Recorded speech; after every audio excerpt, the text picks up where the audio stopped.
Field marshal Syed Asim Munir का दौरा Saudi अरब। ISPR के मुताबिक फील्ड मार्शल की सऊदी वज़ीर दिफा शहजादा खालिद बिन वलीद से मुलाकात हुई। मुलाकात में ईरान के ड्रोन मिसाइल हमलों के बाद पैदा सिक्योरिटी सूरत हाल पर तफसीली गुफ्तगू हुई। दोनों रहनुमाओं ने खत्ते में कशीदगी और सलामती की सूरत हाल पर गहरी तशवीश का इजहार किया। कहा कि इश्तियाल अंगेजी बिला इश्तियाल जारियत खत्ते के अमन की कोशिशों को नुकसान पहुँचाती है। किसी भी गलत कदम से खत्ते की सूरत हाल मज़ीद ख़राब हो सकती है। बहरान के पुरअमन हल के लिए दोस्त ममालिक की कोशिशों को मजबूत बनाने की ज़रूरत पर जोर दिया। पाकिस्तान और सऊदी क़यादत ने ईरान से दानिशमंदी और एहतियात का मुजाहरा करने की उम्मीद का इजहार भी किया।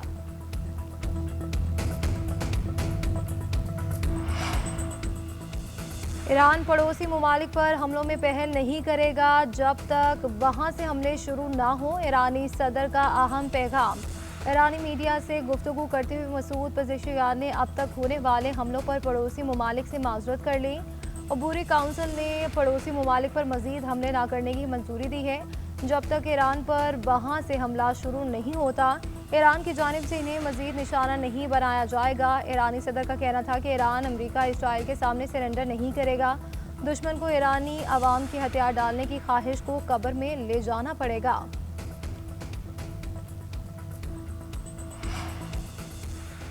तेहरान पर हमला उस वक्त तक जारी रहेगा जब तक ईरान गैर मशरूत सरेंडर करने का ऐलान नहीं कर देता। ईरान के 32 बहरी जहाज तबाह कर दिए।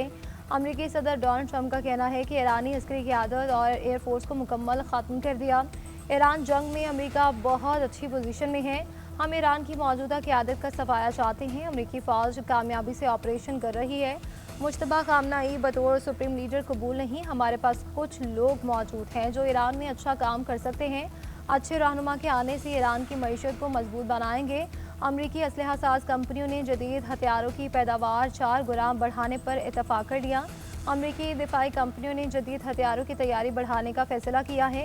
ईरान जंग में कम दर्जे के हथियार इस्तेमाल हो रहे हैं जिनका लामहदूद ज़ख़ीरा मौजूद है।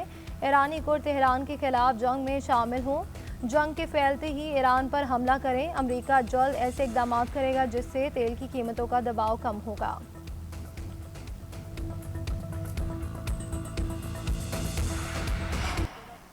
चल गया ना, इस वजह से पूरे चरण और क्या कर रहे हैं, क्या कर देना। ये जी फिर खाना तो नहीं है, मजदूरी तो करनी है, पर अच्छा नहीं हुआ। काम पर रहम करे, इतना तो नहीं है जितना हो गया। पेट्रोल की जो कीमत है ना, ये बढ़नी नहीं चाहिए थी क्योंकि अभी तो बकौल हुकूमत गई हमारे पास 1 महीने का पूरा स्टॉक पड़ा है। हमको तंग कर रहे हैं तो यही होगा, नहीं चलाएंगे, बाइक बंद कर देंगे। पाकिस्तान में तो जंग न लगी, इतना महंगा एकदम कर दिए। जो पेट्रोल इनके पास है ना, वो तो पेट्रोल ये कम से कम पहले वाले रेट पे देना हमें। रातों रात तकरीबन 50-60 रुपए पेट्रोल महंगा हो गया। इसका हम लोगों का भी समझ में नहीं आ रहा है। अवाम पे रहम करें, अवाम इस कंडीशन में नहीं है कि इतना जुल्म बर्दाश्त कर सके। रमज़ान में पहले से महंगाई है, गरीब लोग क्या करें? आटा पूरे करें, चीनी पूरी करें, घी पूरी करें, कि पेट्रोल पूरा करें। को रात को इसी तरह 55 रुपये पेट्रोल महंगा करते तो हम गरीब लोग 800-1000 रुपये मजदूरी लेते, तो उसमें पेट्रोल किधर से डालें? हुकूमत का डीजल और पेट्रोल की कीमतों में 55 रुपये फ़ी लीटर इजाफे का ऐलान। पेट्रोलियम मसनूआत की कीमतों में होशरुबा इजाफे पर अवाम फट पड़े। कीमतों में इजाफे को गरीब आवाम के साथ ज़्यादती करार दे दिया। कहा कि मुल्क में वाफिर मिकदार में पेट्रोल डीजल मौजूद है। नई खेप के पहुँचने से कबल इतना बड़ा इजाफा अवाम के हक पर डाका है। हुकूमत की पॉलिसी गरीब ख़त्म करना है क्योंकि हुकूमत गुरबत तो ख़त्म कर नहीं सकती। दूसरी जानिब पेट्रोलियम मसनूआत की कीमतों में इजाफे के असरात भी सामने आने लग गए। ट्रांसपोर्टर्स ने किरायों में 15 से 20% इजाफा करके शहरियों की मुश्किलात में मज़ीद इजाफा कर दिया।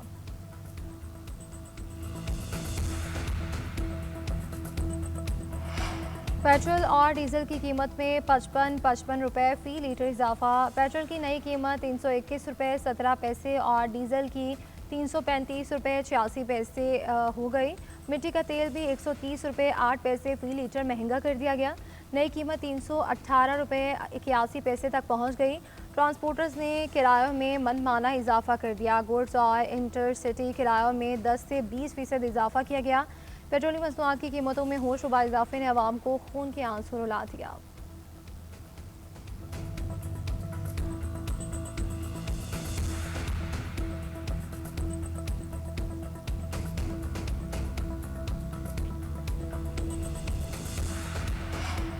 पेट्रोलियम मसनूआत की कीमतें बढ़ाने का फैसला सूरत हाल को देख कर किया गया। मशरिक़ वस्ता के हालात की वजह से आलमी सतह पर कुछ मुश्किलात पैदा हुई।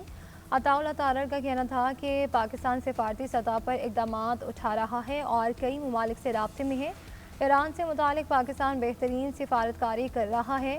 वज़ीर आज़म और फील्ड मार्शल की क़यादत में पाकिस्तान अपना दिफा साबित कर चुका। मार्का हक में दुनिया ने देख लिया पाकिस्तान ने किस तरह दुश्मन को शिकस्त दी। वज़ीर पेट्रोलियम ने कहा कि हालात नॉर्मल होते ही पुरानी कीमतें बहाल कर देंगे। फैसला तमाम स्टेक होल्डर्स की मुशावरत और वज़ीर आज़म की रहनुमाई में किया। GHQ हमला केस में 47 मुल्ज़िमान को 10-10 साल कैद और 5-5 लाख जुर्माने की सज़ा। रावलपिंडी इंसदादी दहशतगर्दी अदालत के जज अमजद अली शाह ने फैसला जारी कर दिया। उमर अयूब, कंवल शोज़ब, जरताज गुल, शहबाज गिल, जुल्फ़ी बुखारी समेत 47 मुल्ज़िमान को सज़ा सुनाई गई। अदालत का मुल्ज़िमान की जायदाद जब्त करने का हुक्म। अदालत के मुताबिक 18 मुल्ज़िमान दौरान ट्रायल अदालत से मुसलसल गैर हाजिर पाए गए। 29 मुल्ज़िमान इंदराजी मुकदमा के बाद कभी अदालत पेश ही नहीं हुए। ATC एक्ट की सेक्शन 21L के तहत 47 इश्तिहारी मुल्ज़िमान का अलहदा ट्रायल चलाया गया। अदालत ने इश्तिहारी मुजरिमान को 7 मौके दिए। अदालती अहकामात और इश्तिहार जारी होने के बावजूद मुजरिमान अदालत में पेश न हुए।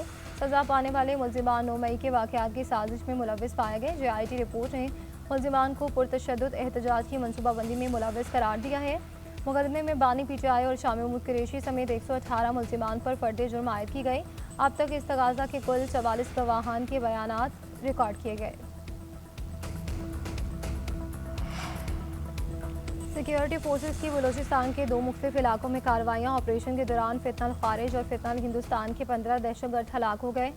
ज़िला हरनई में खुफिया इत्तला पर कार्रवाई के दौरान सिक्योरिटी फोर्सेस ने खारिज के ठिकाने को निशाना बनाया। शदीद झड़प और फायरिंग के तबादले के बाद 12 खारिज दहशतगर्द मारे गए।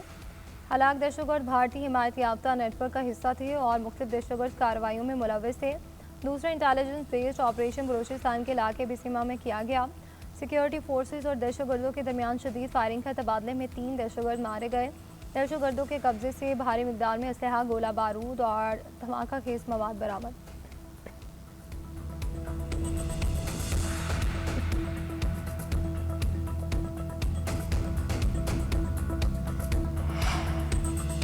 सदर मुमलिकत आसिफ अली ज़रदारी और वज़ीर आज़म शहबाज शरीफ का बलूचिस्तान के इलाके हरनाई और बिसीमा में भारतीय हिमायत याफ्ता 15 दहशतगर्दों को हलाक करने पर सिक्योरिटी फोर्सेस को खराज तहसीन। सदर मुमलिकत का कहना है कि मुल्क से बैरूनी पुश्तपनाही में होने वाली दहशतगर्दी का मुकम्मल खात्मा अव्वलीन तरजीह है। वज़ीर आज़म का कहना है कि अज़्म इस्तेहकाम के विजन के तहत सिक्योरिटी फोर्सेस दहशतगर्दी के खिलाफ बड़ी कामयाबियाँ हासिल कर रही है। वफाकी वज़ीर दाखिला मोहसिन नकवी ने कामयाब ऑपरेशंस पर सिक्योरिटी फोर्सेस की जुर्रत और पेशेवराना महारत को सराहा। मोहसिन नकवी का कहना है कि सिक्योरिटी फोर्सेस ने बर वक्त कार्रवाइयाँ करके खारजियों के नापाक अज़ाइम को खाक में मिला दिया। वज़ीर आला बलूचिस्तान का कामयाब कार्रवाइयों पर इजहार इत्मीनान।